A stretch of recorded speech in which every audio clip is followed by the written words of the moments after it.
dévoilant le mystère de l'origine de Dieu. Qui était Dieu avant la création?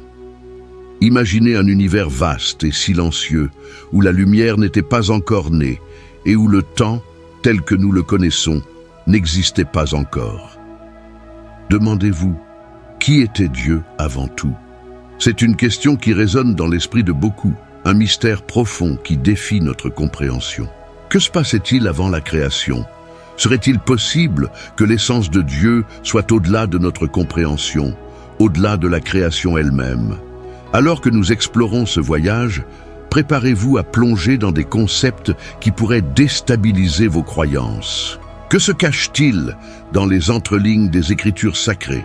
Les réponses sont-elles dissimulées dans les mots que nous lisons ou dans des silences qui n'ont jamais été brisés? Chaque partie de cette histoire est comme une pièce de puzzle, et en les assemblant, nous révélons un portrait qui peut transformer notre perception de la divinité. Êtes-vous prêt à regarder au-delà de ce que les yeux peuvent voir, à défier les normes et à explorer les profondeurs de l'inconnu?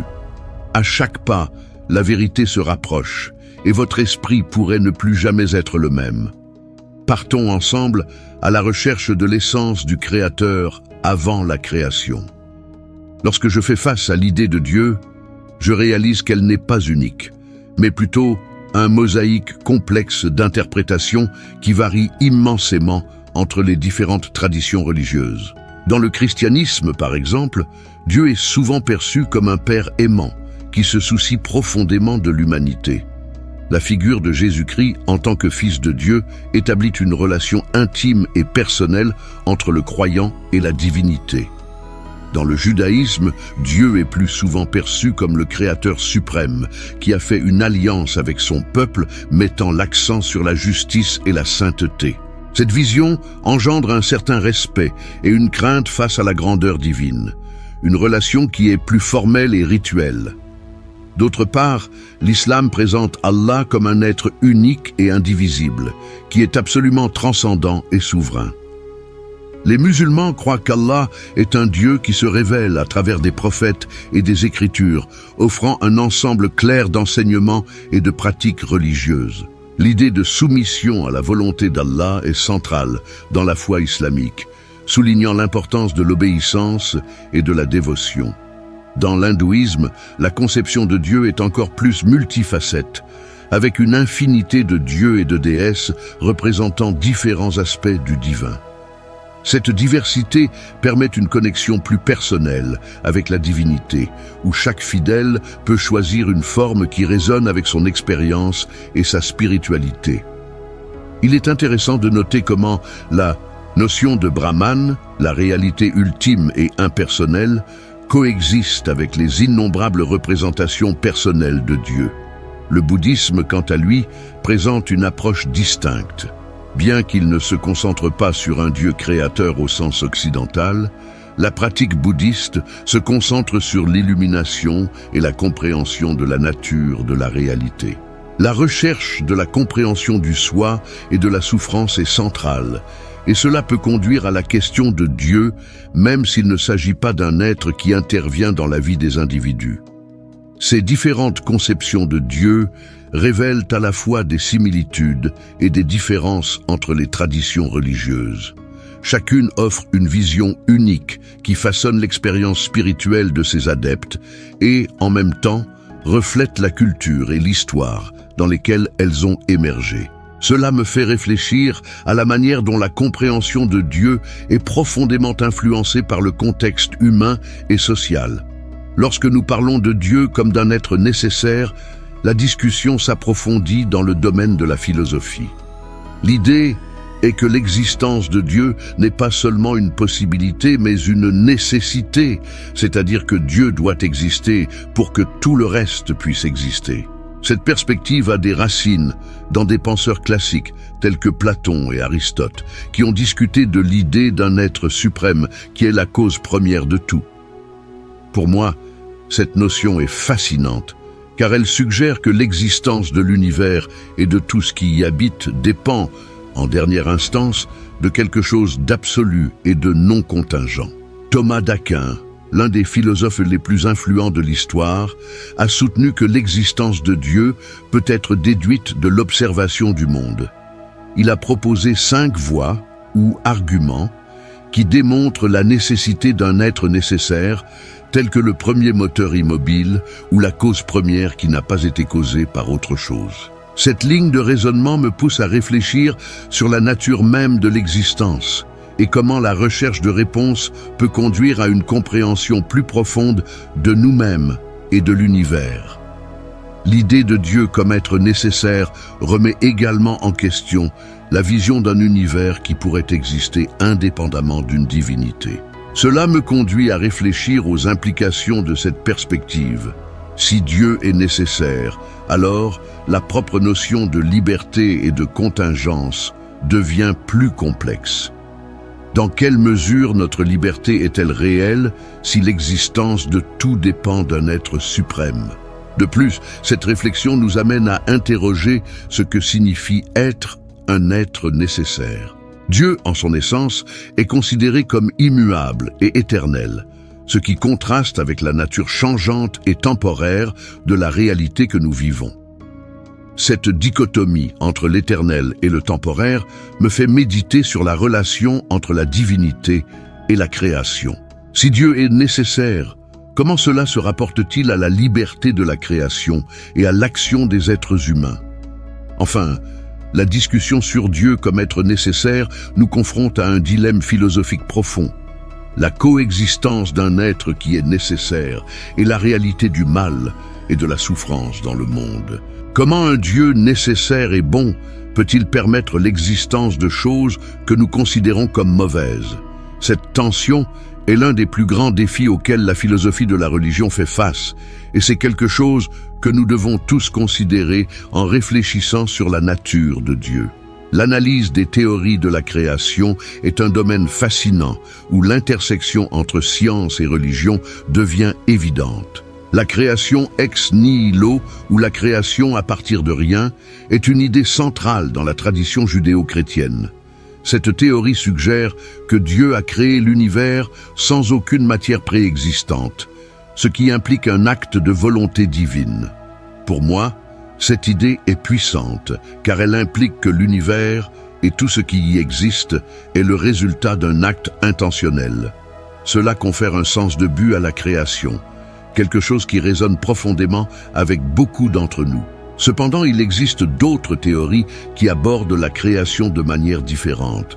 Par exemple, certaines traditions orientales, comme l'hindouisme, présentent une vision cyclique de la création, où l'univers est constamment créé et détruit.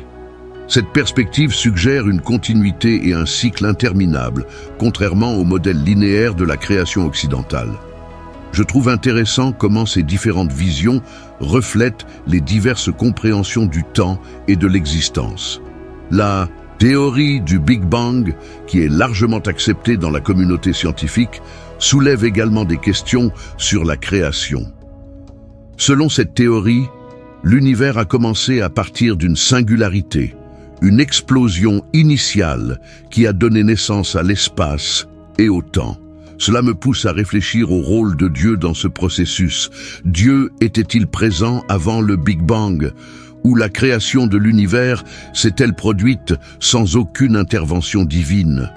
Ces questions sont essentielles pour comprendre la relation entre science et foi. La discussion sur la création s'étend également à la question de l'évolution. Comment la théorie de l'évolution s'intègre-t-elle dans le récit de la création?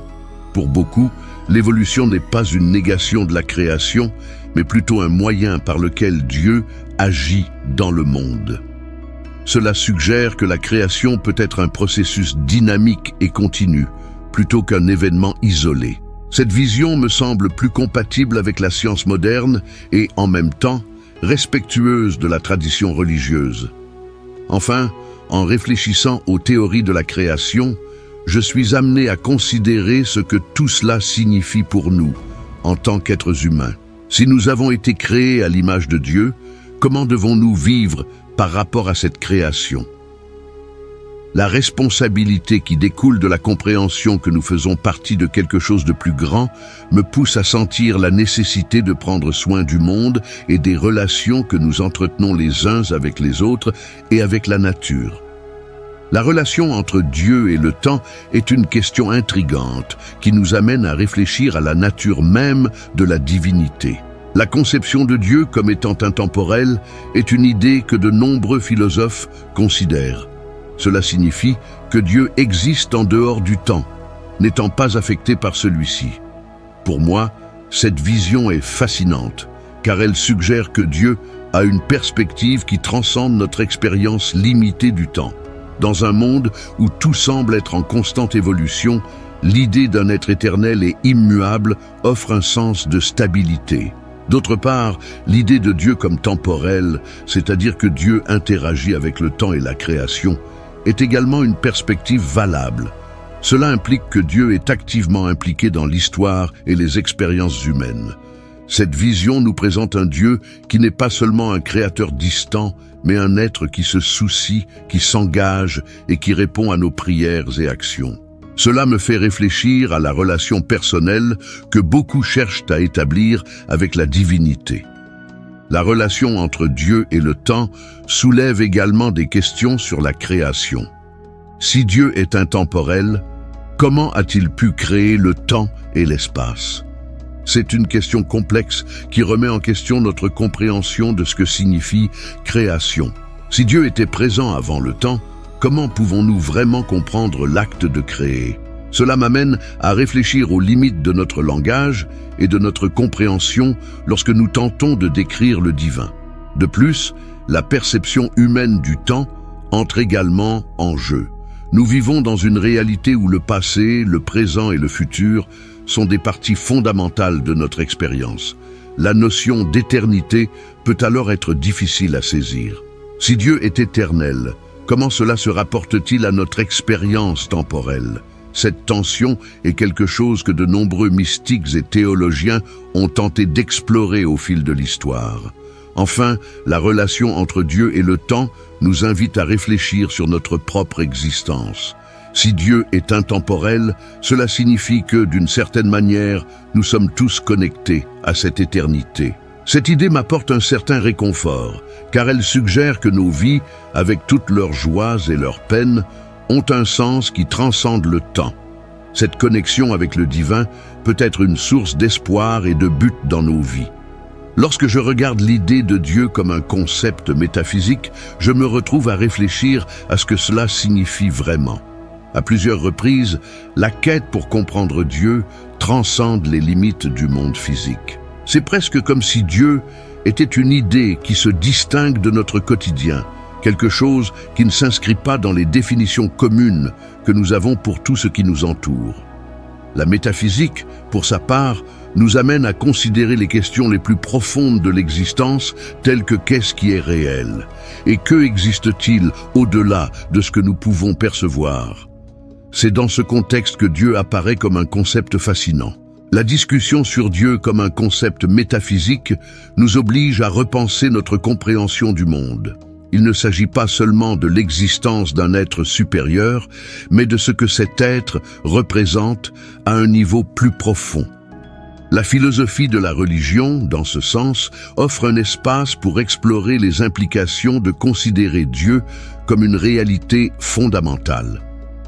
Certains courants philosophiques soutiennent que l'existence de Dieu est une condition nécessaire pour comprendre la réalité. Cela nous amène à réfléchir.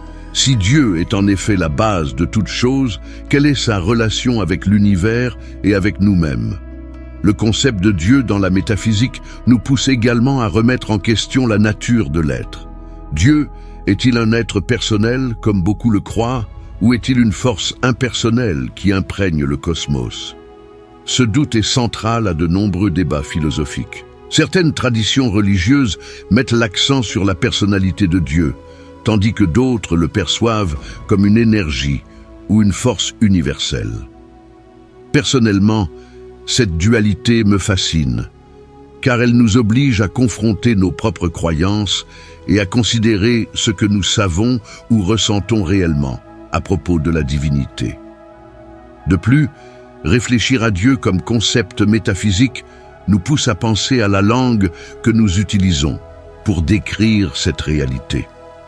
Souvent, les mots que nous choisissons pour parler de Dieu sont insuffisants. Ils peuvent ne pas capturer l'intégralité de l'expérience divine ou de l'essence de Dieu. Cette limitation linguistique nous rappelle qu'en essayant de comprendre ce qu'est Dieu, nous traitons avec quelque chose qui dépasse notre capacité d'articulation. Cela nous amène à un espace d'humilité, où nous reconnaissons que, aussi longtemps que nous essayons, il y aura toujours quelque chose qui échappe à notre compréhension. Enfin, l'idée de Dieu comme un concept métaphysique nous invite à explorer les implications éthiques de son existence. Si Dieu est la base de la réalité, cela doit avoir un impact sur la façon dont nous vivons nos vies et sur nos relations avec les autres. La métaphysique de Dieu nous amène à considérer des questions sur la moralité, le but et le sens. Je crois qu'en explorant ces questions, nous nous rapprochons d'une compréhension plus riche de l'existence et en même temps d'une relation plus profonde avec le divin. En réfléchissant aux attributs de Dieu, je me trouve face à un vaste champ de discussions philosophiques et théologiques.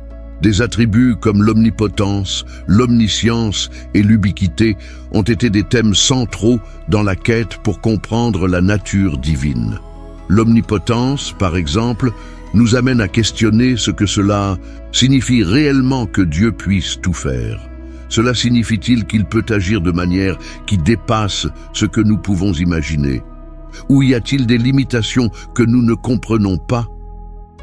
Ces questions ont fasciné les penseurs pendant des siècles, et il n'est pas difficile de voir pourquoi. L'omniscience, à son tour, soulève une série de questions sur le libre arbitre. Si Dieu sait tout, alors comment pouvons-nous être véritablement libres dans nos choix? Cette tension entre l'omniscience divine et la liberté humaine est un dilemme que beaucoup ont tenté de résoudre. C'est une réflexion qui me fait penser à la manière dont les croyances en des attributs divins façonnent non seulement la théologie, mais aussi nos vies quotidiennes. Comment pouvons-nous vivre de manière authentique si nous croyons qu'un être supérieur connaît déjà nos décisions avant même de les prendre? L'ubiquité est un autre attribut qui nous amène à réfléchir sur la relation de Dieu avec l'espace. L'idée que Dieu est présent partout en même temps est impressionnante et en même temps déroutante. Comment cela s'aligne-t-il avec notre expérience du monde où nous percevons habituellement la présence d'autres personnes et objets, mais pas celle de Dieu? Cette contemplation me fait ressentir à la fois une connexion avec quelque chose de plus grand et une certaine distance, comme si Dieu était toujours là, mais d'une manière que nous ne pouvons pas pleinement percevoir. Au-delà des attributs classiques, beaucoup discutent également de la nature de Dieu en termes d'amour et de justice. Comment ces attributs s'articulent-ils avec ceux mentionnés précédemment? Si Dieu est aimant, comment cela se rapporte-t-il à son omnipotence? Et s'il est juste, comment cela s'inscrit-il dans un monde qui semble souvent si injuste? Ces questions sont cruciales, car elles nous forcent à confronter la réalité de la souffrance humaine et comment cela se rapporte à l'idée d'un Dieu parfait et bienveillant. Enfin, en discutant des attributs de Dieu, je réalise que nous traitons d'un sujet qui est à la fois théorique et profondément personnel. Chaque attribut n'est pas seulement une caractéristique de Dieu, mais aussi un reflet de nos propres espoirs, peurs et désirs. La manière dont nous comprenons ces attributs peut influencer non seulement notre spiritualité, mais aussi nos interactions avec les autres et avec le monde qui nous entoure. Et cela, en effet, est quelque chose qui mérite d'être exploré et réfléchi. La théologie de la création est un sujet qui me fascine profondément, car elle implique non seulement l'origine de l'univers, mais aussi la relation entre Dieu et la création. De nombreuses traditions religieuses offrent des récits sur comment tout a commencé, et ces histoires façonnent non seulement la théologie, mais aussi la philosophie et l'éthique. En explorant la théologie de la création, je me demande qui ou que représente Dieu avant la création. C'est une question qui nous amène à réfléchir sur la nature de l'être divin et sa relation avec le temps et l'espace. L'une des questions centrales en théologie de la création est de savoir si Dieu a créé le monde à partir de rien, ex nihilo, ou s'il a façonné quelque chose qui existait déjà. Cette discussion n'est pas seulement académique, elle a des implications profondes sur la façon dont nous comprenons la nature de Dieu et sa relation avec la création. Si Dieu a créé tout à partir de rien, cela suggère un pouvoir absolu et une créativité sans limite. D'un autre côté, s'il a façonné quelque chose de préexistant, cela nous amène à considérer la nature de la matière et de l'existence avant la création. La manière dont chaque tradition religieuse aborde la création révèle également beaucoup sur ses croyances fondamentales. Dans le christianisme, par exemple, le récit de la création dans la Genèse présente un Dieu qui crée intentionnellement le monde et tout ce qu'il contient, établissant ainsi une relation de soins et de responsabilité. En revanche, certaines traditions orientales peuvent avoir des visions plus cycliques ou intégrées de la création, où le divin et le monde sont interconnectés de manière qui défie la vision linéaire occidentale. De plus, la théologie de la création nous amène à considérer le rôle de l'être humain dans le cosmos. Si nous avons été créés à l'image de Dieu, comment cela influence-t-il notre responsabilité envers la création ? Cette idée est particulièrement pertinente dans le contexte des questions environnementales actuelles. La façon dont nous comprenons notre relation avec le monde naturel peut être profondément façonnée par la théologie de la création que nous adoptons. La connexion entre la divinité et l'humanité devient ainsi un espace de réflexion sur la manière dont nous devons vivre et interagir avec la planète. Enfin, la théologie de la création est aussi une porte d'entrée pour explorer l'expérience humaine. La quête de sens et de but est une constante dans nos vies et la création de Dieu fournit un contexte pour cette recherche. En réfléchissant sur l'origine de l'univers et la nature de Dieu, nous sommes amenés à considérer non seulement d'où nous venons, mais aussi où nous allons. C'est un espace où la théologie, la philosophie et l'expérience personnelle s'entrelacent, créant un riche champ de réflexion. Lorsque je me confronte au thème des expériences mystiques et à la façon dont elles façonnent la perception de l'origine et de la nature de Dieu, je ressens une connexion profonde avec le mystère de la vie. De nombreuses personnes au cours de l'histoire ont rapporté des expériences qui vont au-delà du quotidien, des moments où elles ont ressenti la présence du divin de manière intense et transformative. Ces expériences sont souvent décrites comme des rencontres directes avec Dieu ou avec une réalité supérieure, et elles ont le pouvoir de changer complètement notre façon de percevoir la divinité et notre place dans le monde. Ces expériences mystiques transcendent souvent les barrières des traditions religieuses. Indépendamment des croyances spécifiques, de nombreux récits partagent des thèmes communs comme la sensation d'unité avec le cosmos ou la perception d'un amour inconditionnel. Cela me fait réfléchir sur la manière dont l'expérience directe du divin peut constituer un langage universel qui connecte des personnes de différentes cultures et religions. Que dit cela sur la nature de Dieu? La divinité se manifeste-t-elle de multiples manières, chacune adaptée aux besoins et au contexte des gens? De plus, les expériences mystiques peuvent être considérées comme une forme de connaissance qui complète la raison et la théologie. Alors que la philosophie et la théologie nous offrent des structures et des concepts pour comprendre Dieu, les expériences mystiques nous présentent une vie directe de ce mystère. Cela nous amène à nous interroger sur le point où la raison est suffisante pour saisir la nature de Dieu. Quand je pense à la façon dont l'image de Dieu a été façonnée au fil de l'histoire, je ne peux m'empêcher de remarquer comment, dans de nombreuses cultures et traditions, cette figure divine a été représentée avec des caractéristiques humaines. L'anthropomorphisme, cet élan d'attribuer des qualités humaines à des êtres non humains, n'est pas seulement une curiosité académique. Il reflète le besoin humain de se relier au divin d'une manière qui ait du sens pour nous. Dans de nombreux cas, cela aboutit à décrire Dieu avec des traits tels que l'amour, la colère, la compassion, et même la jalousie. C'est comme si dans notre quête de compréhension de l'incompréhensible, nous étions amenés à sculpter une divinité à notre image et ressemblance. Cette tendance à anthropomorphiser Dieu peut être observée dans diverses traditions religieuses. Dans le christianisme, par exemple, Dieu est souvent personnifié comme un père aimant, une figure qui nous observe et prend soin de nous. Le judaïsme présente également Dieu de manière similaire, bien qu'avec une plus grande emphase sur sa transcendance. Dans l'hindouisme, les multiples divinités, souvent représentées sous des formes humaines ou semi-humaines, reflètent une diversité d'attributs qui résonnent avec les expériences humaines.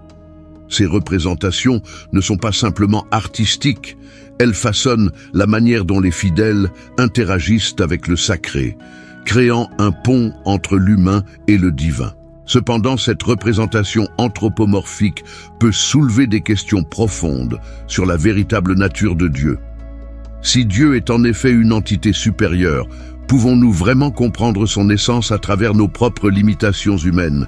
Cette dualité entre le transcendant et l'immanent est un thème récurrent dans la philosophie de la religion. Dans de nombreux cas, la tentative de comprendre Dieu en tant qu'être humain amplifié peut aboutir à une simplification excessive de sa nature complexe et multifacette. Au fil de l'histoire, l'image de Dieu a également été influencée par des facteurs sociaux et culturels. Pendant les périodes de crise, par exemple, la conception de Dieu peut devenir plus sévère et punitive, reflétant le désespoir et la quête de justice dans un monde chaotique. En revanche, en temps de paix et de prospérité, Dieu peut être perçu comme un bienfaiteur. Cette plasticité de l'image de Dieu suggère que nos perceptions divines ne sont pas statiques. Elles sont façonnées par nos expériences, nos peurs et nos espoirs. En fin de compte, la question de l'anthropomorphisme nous invite à réfléchir sur la profondeur de notre spiritualité. En essayant d'humaniser Dieu, nous rapprochons-nous de lui ou, en réalité, nous éloignons-nous de ce qu'il représente vraiment? La compréhension de la divinité comme quelque chose qui transcende l'expérience humaine peut être une clé pour établir une relation plus authentique avec le sacré, même si cela signifie embrasser l'incertitude. En réfléchissant à la relation entre Dieu et l'être humain, l'une des premières choses qui me vient à l'esprit est à quel point cette connexion est profonde et multifacette. La manière dont nous comprenons Dieu avant la création peut avoir un impact significatif sur la façon dont nous nous percevons et sur nos relations avec le monde qui nous entoure.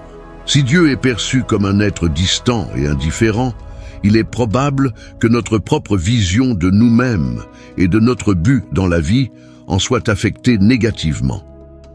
D'un autre côté, une conception de Dieu comme un être proche et impliqué dans l'humanité peut nous inspirer à rechercher un sens plus grand dans nos vies.